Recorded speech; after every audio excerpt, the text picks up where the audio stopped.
Good morning everyone. आज हम आप लोगों को बताएंगे क्वांटिटी ऑफ ए फंक्शन। पिछले वीडियो लेक्चर में हम लोगों ने पढ़ा था लिमिट, और लिमिट के बाद से आपको क्वांटिटी बताना है, और उसके बाद से ये बताना है डिफरेंशियबिलिटी। ये इसलिए बताया जा रहा है क्योंकि आपको ये एप्लीकेशन, इसका इंट्रोडक्शन है, क्वांटिटी जानना और लिमिट जानना, डिफरेंशियबिलिटी जानना। ये सब बिना जाने आप आगे डिफरेंशियबिलिटी बिना जाने आप आगे के टॉपिक्स को आप पढ़ने में दिक्कत हो सकती है। इसलिए आपको ये चीज़ें ऑलरेडी आपने पढ़ा है, मैं आपको याद दिलाना चाहता हूँ। तो आइए हम लोग स्टार्ट करते हैं फंक्शन की quantity.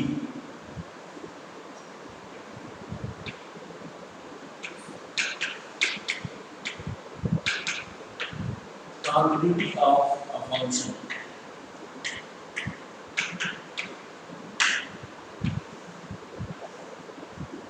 Quantity of a function. Generally हम अगर बात करें किसी भी फंक्शन की क्वांटिटी की, तो एक जनरल बात करें हम फंक्शन की, जैसे मान लीजिए कोई फंक्शन देते हैं y equal to x plus, ये कोई फंक्शन है, ये f(x) है, कि y इक्वल टू f(x) होता है, तो y equal to x plus 1। यहाँ से देखा जाए तो ये y equal to x plus 1 represents a straight line।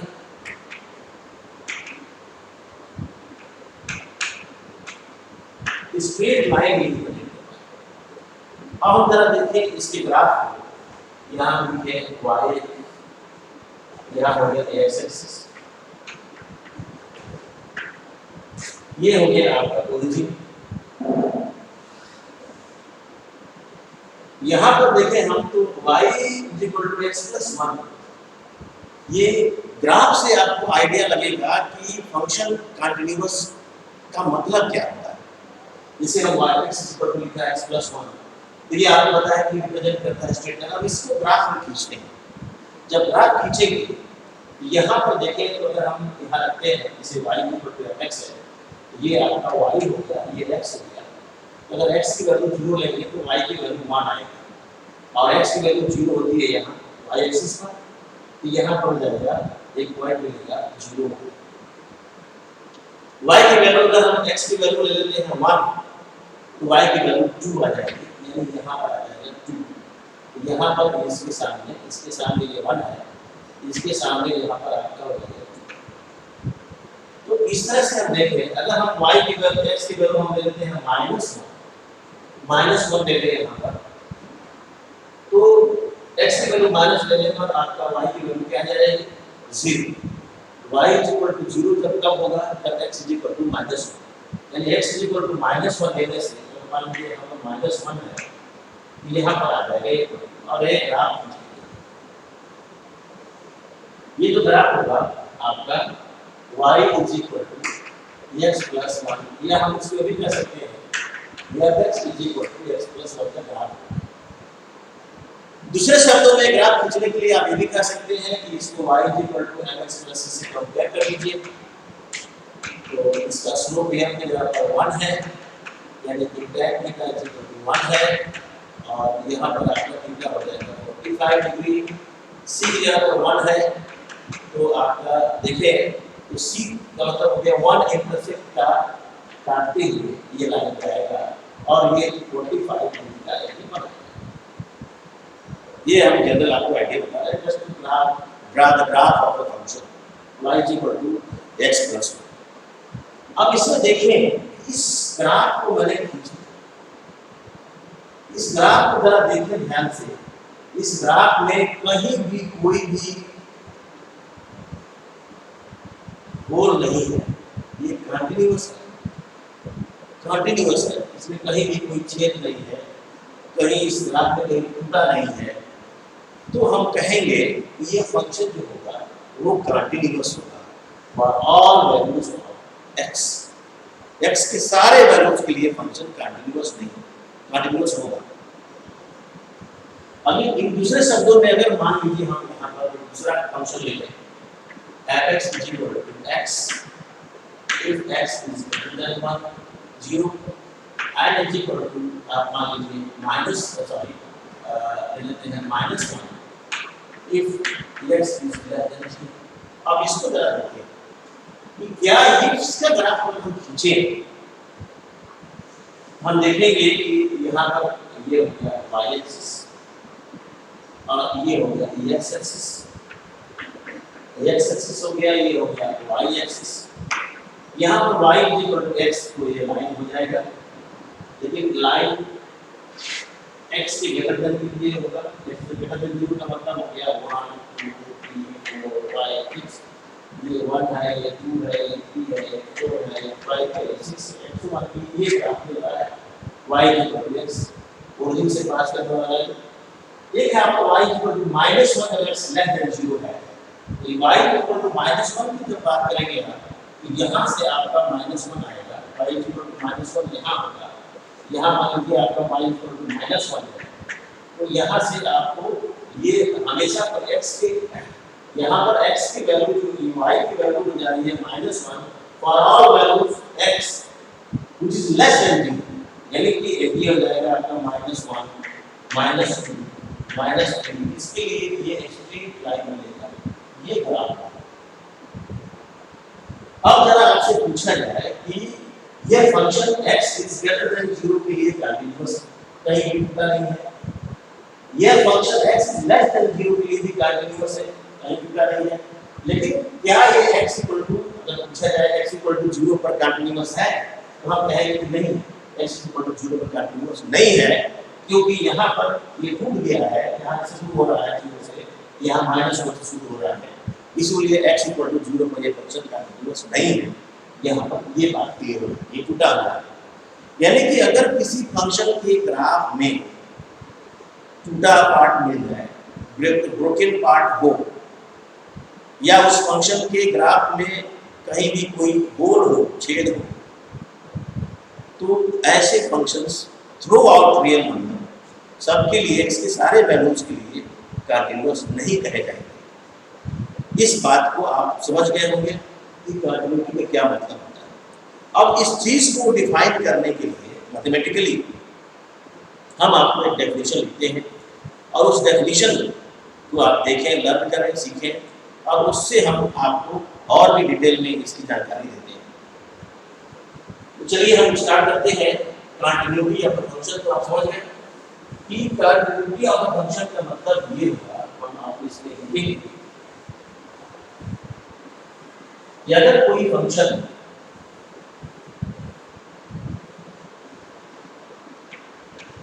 if a function is said to be continuous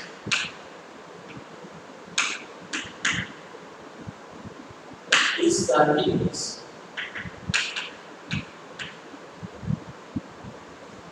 in a domain, in its domain,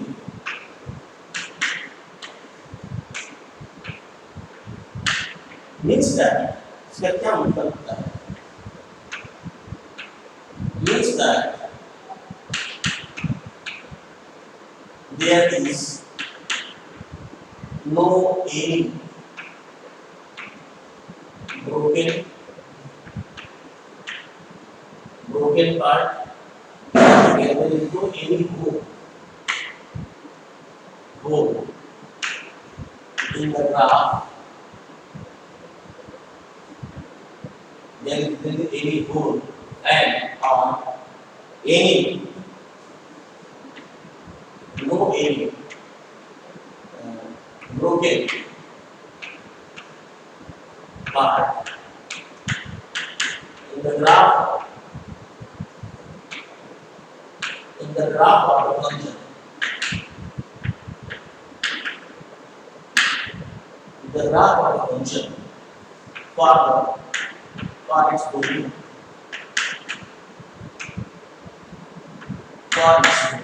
अगर कोई फंक्शन है अपने डोमेन में कंटिन्यूअस है, इसका ये मतलब होता है कि उस डोमेन में कोई भी ब्रोकन पार्ट नहीं है और उस डोमेन में कोई होल नहीं है, कोई छेद नहीं है।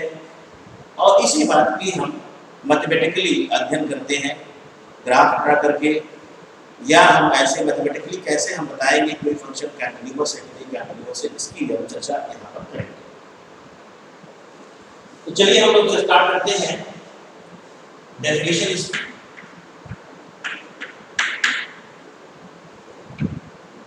a real value function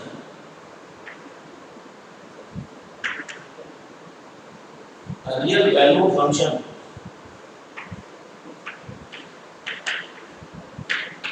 f from a to r set of real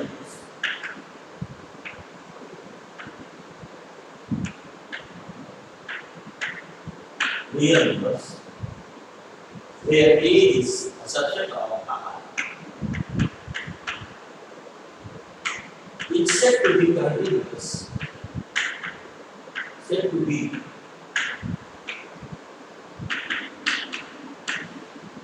continuous at a point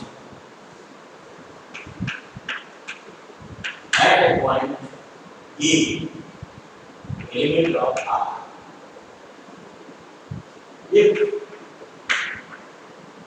for an arbitrary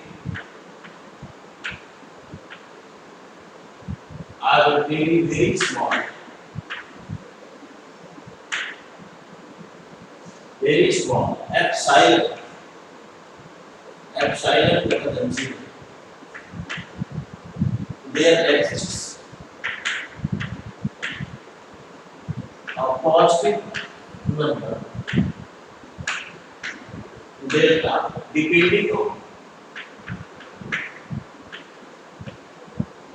depending on epsilon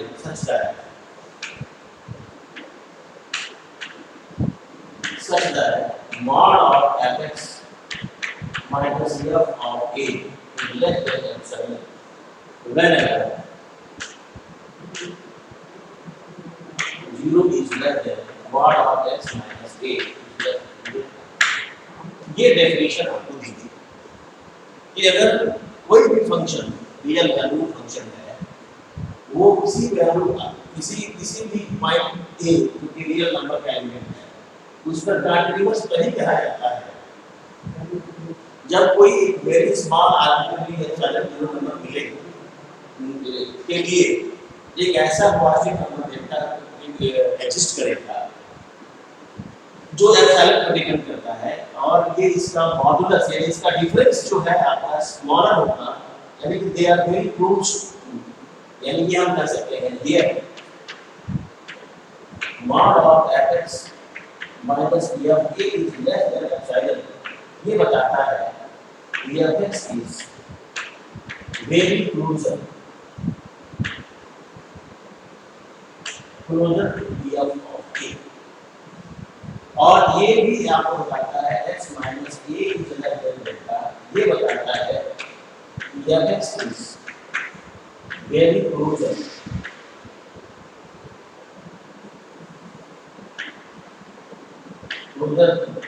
ये बताता। दूसरे शब्दों में कह लें, in other words,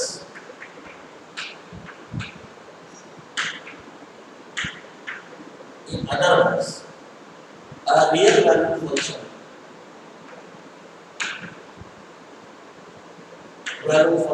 f from a to r is said to be continuous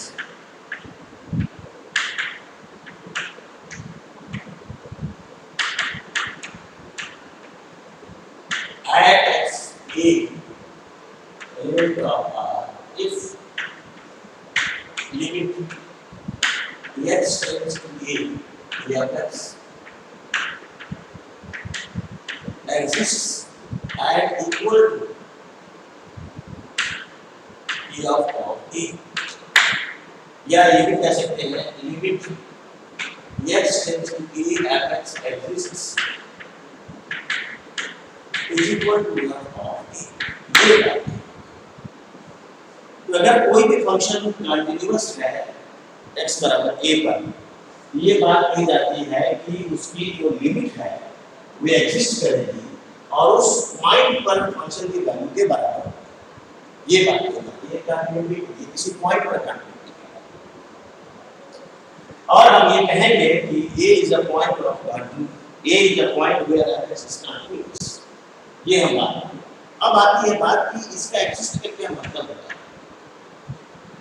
ये exist का मतलब होता है, इसका ये मतलब होता है मींस दैट, इसका ये मतलब होता है कि left hand limit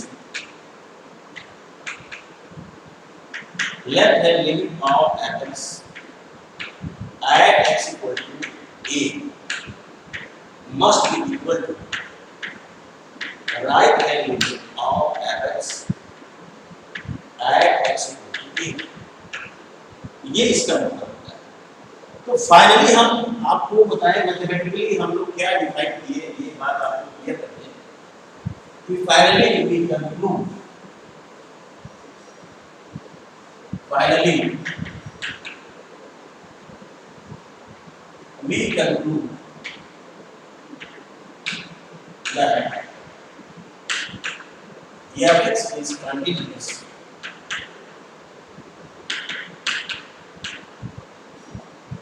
at a point a, at a point x equal to a if left hand limit of fx at x equal to a will be equal to the right hand limit of fx at x equal to a and will be equal to value of the function।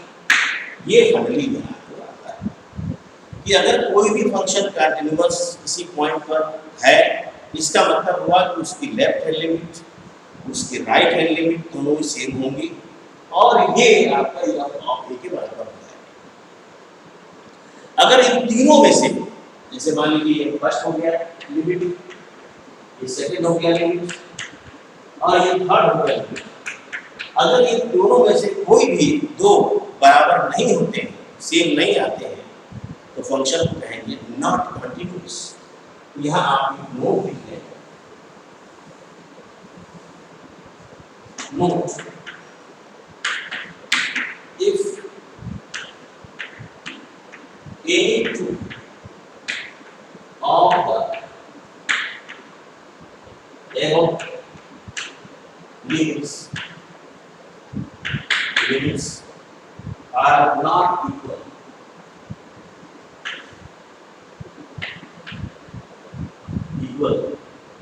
या हम ये भी कह सकते हैं और these three limits are not same, are distinct,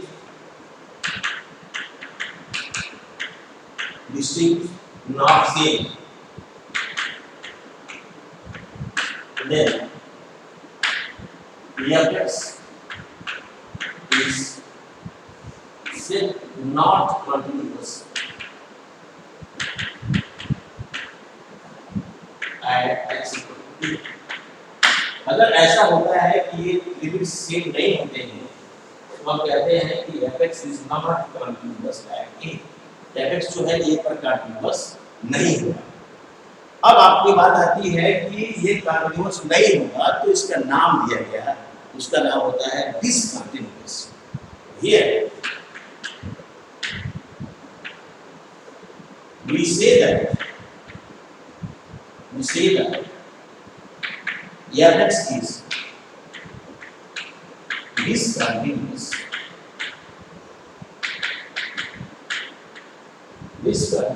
at x equal to a। discontinuous का मतलब होता है not continuous।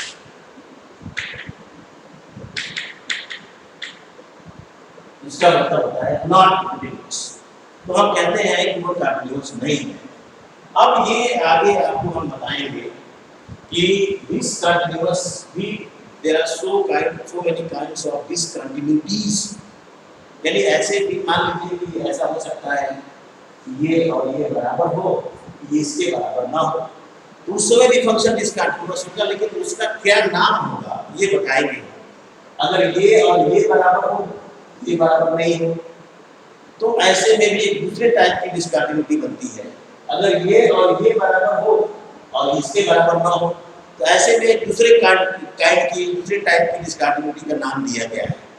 यानी कि यहाँ पर भी आपको पॉसिबिलिटीज हैं काइंड्स ऑफ डिसकंटिन्यूटी, जिसको हम लोग आगे पढ़ेंगे। आज मैं आपको कुछ क्वेश्चंस जा रहा हूँ कराने, वो क्वेश्चंस की how to check a function whether it is continuous और नॉट। अगर कोई फंक्शन दिया जाए तो कैसे आप चेक करेंगे कि वो फंक्शन कंटिन्यूअस है कि कंटिन्यूअस नहीं है, इस बात की चर्चा आज हम करेंगे कुछ एग्जाम्पल लेके।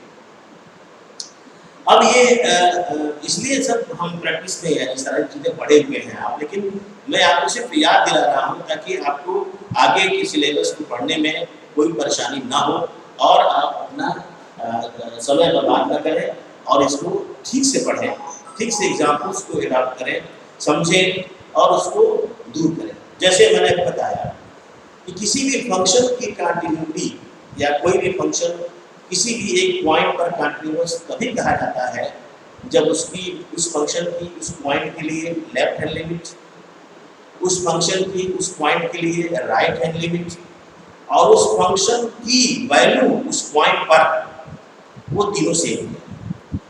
अगर इनमें से कोई भी ऐसा हो जो दो सेम ना हो या तीनों सेम ना हो, तो वो point x equal to a वो कहलाएगा at which the function is not continuous, या x equal to a is a point of discontinuity of the function, इसमें ये भी कहते हैं।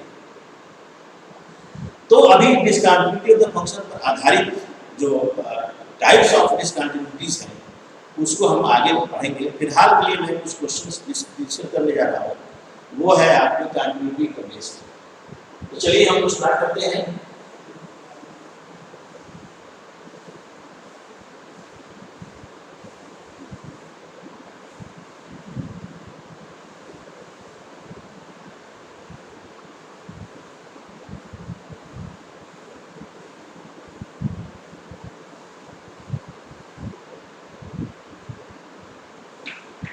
प्रॉब्लम्स में आपका पहला है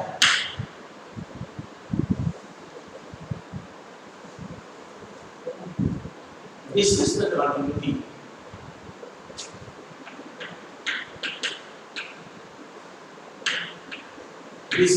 continuity of the following functions.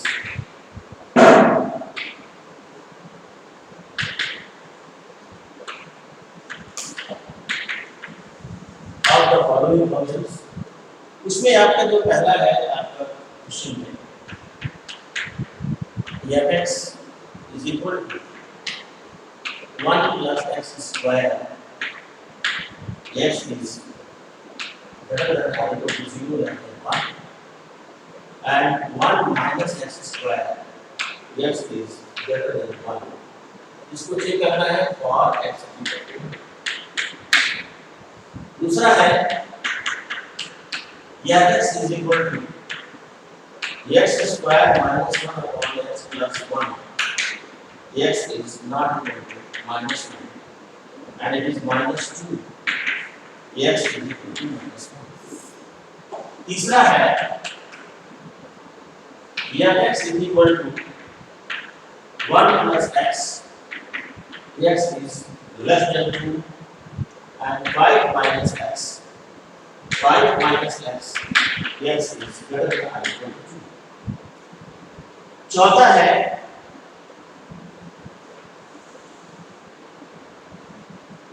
अब दूसरा प्रश्न है आपका कि टेस्ट द कंटिन्यूटी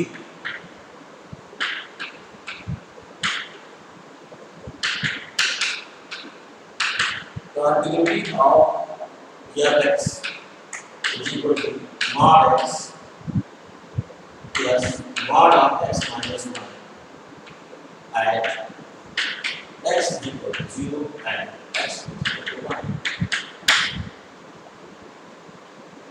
तीसरा प्रश्न है आपका कि if x is x plus 1 if x is less than or equal to 1, b minus ax square if x is greater than 1 is continuous. Is continuous at x equal to 1. Then find value of a. ये आपके questions हैं। अभी सारे questions को हम लोग बारी बारी से यहाँ पर डिस्कस करेंगे। जैसे मान लीजिए आपका पहला ही प्रश्न है f(x) is equal to 1 plus x square और x is greater than 0 and less than 1. f(x) is equal to 1 minus x square, x is greater than 1. अब ये बात आती है यहाँ पर इक्वल टू डी है। इस फंक्शन की जो बात हम करेंगे, जैसे मान लीजिए हम लोग x इक्वल टू 1 के लिए देखना चाहते हैं। x इक्वल टू 1 के लिए देखने के लिए हमको x इक्वल टू 1 पर फंक्शन की लेफ्ट हैंड लिमिट निकालनी पड़ेगी, फंक्शन की राइट हैंड लिमिट निकालनी पड़ेगी और उस फंक्शन की वैल्यू को निकालनी पड़ेगी x इक्वल टू 1 पर, वो कितना आता है इसकी जांच हम करेंगे। तो सबसे पहले हम चलते हैं इस एग्जांपल में। आपको इस एग्जांपल को मैं सॉल्व करने जा रहा हूँ, ध्यान से देखेंगे इसके सॉल्यूशन में। हम देखें कि for x equal to 1 value of function को जांचें। The value of function given function कितना है इसकी जांच करें। x इज, अब ये बात आती है कि यहाँ 1। अब बताइए कि x जब है 1 के बराबर है तो फंक्शन की क्या डेफिनेशन होगी। अब इसमें बता रहा है कि x जब 1 से बड़ा है तब इसमें इसका इस्तेमाल होगा इस फंक्शन की वैल्यू का। जब 1 से x छोटा है तो ये इस्तेमाल होगा, 1 के बराबर है तो भी ये इस्तेमाल होगा। x इक्वल टू 1 पर हम इसी तरह रखेंगे, ये हो जाएगा 1 प्लस 1 का स्क्वायर 1 प्लस 1 ये। अब हम चलते हैं लेफ्ट हैंड लिमिट निकालते हैं। तो left hand limit of f(x) at x equal to 1 तो मैंने बताया था कि आप ऐसे लिखेंगे, इसको निकालने के लिए मैं बताया था कि limit x tending to 0 f of 1 ये लिखेंगे। अब यहाँ देखें तो लिमिट हो जाएगा x tending to 0 f of 1 minus x का रखेंगे।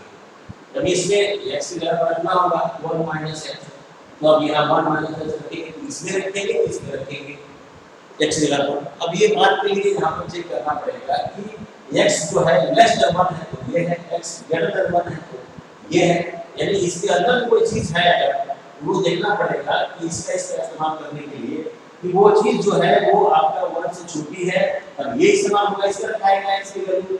अब ये 1 से बड़ी है तो इसमें रखाएगा x की वैल्यू। यहाँ देखें तो ये 1 माइनस x है, यानी 1 में से कोई चीज घटी है, इसका मतलब हो गया लेस देन 1 है, तो ये वाला डेफिनेशन लगेगा।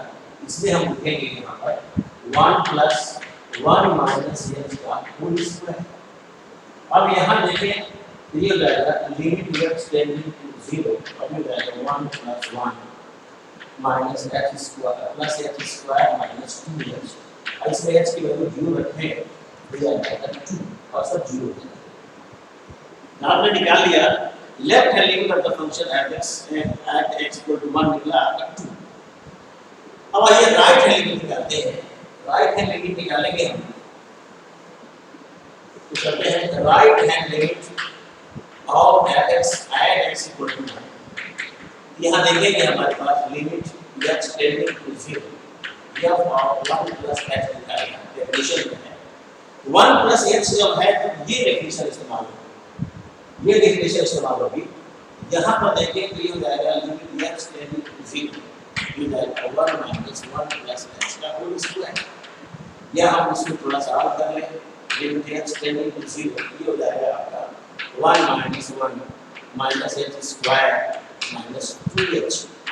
इसमें रखें ये आएगा 0। तो यहाँ देख रहे हैं ये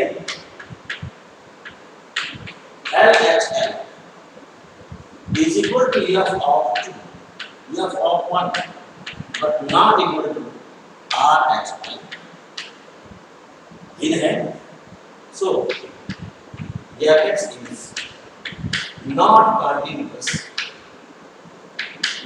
continuous at X equal to 1। तो हम कह सकते हैं कि एफ एक्स जो है x बराबर 1 के लिए कंटिन्यूअस नहीं है। अब यही बात आपको अगले क्वेश्चंस में हम लोग डील करेंगे, और ये मैंने क्वेश्चंस दिए हैं, आप पहले उस क्वेश्चंस को करेंगे। जो नहीं आता है उसको हम अगले लेक्चर में हम डील करेंगे, और अगले लेक्चर में डील करने के लिए कल हम अगले लेक्चर में हम आपको इसके आगे ये प्रॉब्लम्स को डील करेंगे और उसके आगे पढ़ाएंगे। Thank you.